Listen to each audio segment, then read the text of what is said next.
क्या आपने गौर किया है कि पिछले कुछ दिनों में देश का माहौल अचानक क्यों बदल रहा है? राजनीतिक गलियारों में छा रही है हलचल, शेयर बाजार के चौंकाने वाले हिचकोले और सीमा पार से आती कूटनीतिक गर्माहट। क्या ये सब महज एक संयोग है? दरअसल अगस्त 2026 में ग्रहों की कुछ ऐसी दुर्लभ स्थिति बनी है जिसने मेदिनी ज्योतिष के अनुसार भारत की कुंडली में एक बड़ा उथल-पुथल का एक चक्र शुरू किया है। उच्च के गुरु वक्री शनि और राहु केतु का अक्ष देश में आने वाले दिनों में क्या धमाका करने वाले हैं, इस वीडियो में देखते हैं। सबसे पहला और बड़ा प्रभाव राजनीति और शासन व्यवस्था। सिंह राशि यानी चतुर्थ भाव में सूर्य और केतु का युति बनी हुई है। दशम भाव में राहु का गोचर स्पष्ट संकेत देता है कि सरकार आने वाले दिनों में कुछ बड़े निर्णय, साहसिक निर्णय करने वाली है और कुछ ऐसे कानून और नीतियां बना सकती हैं जिसकी कल्पना शायद अभी तक लोग नहीं कर पाए हैं।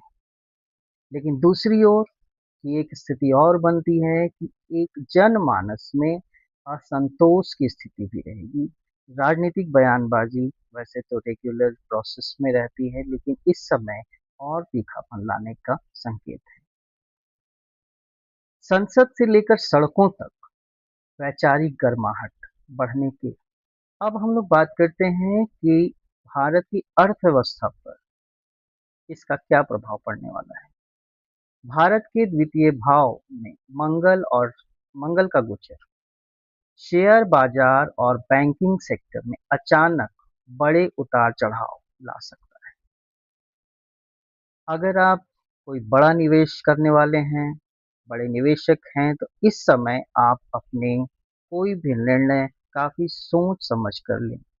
लेकिन फिर भी एक अच्छी खबर यह है कि गुरु का प्रभाव जो कि अभी उच्च की अवस्था में है और वक्री शनि का भी प्रभाव, दोनों का प्रभाव मिल करके विदेशी व्यापार, आईटी सेक्टर और डिजिटल इंफ्रास्ट्रक्चर के क्षेत्र को नई ऊंचाइयों पर ले जाने का एक मार्ग प्रशस्त कर सकते हैं।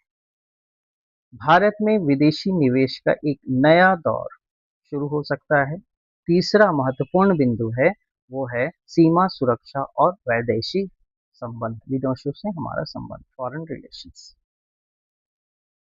यहाँ दिखाई दे रहा है कि मंगल की जो पोजीशन है यहाँ पे, वो बता रही है कि कूटनीतिक और सीमा संबंधी तनातनी बढ़ सकती है, लेकिन भारत का रुख यहाँ कड़ा रहने वाला है और कुछ मामलों में काफी आक्रामक भी रहे।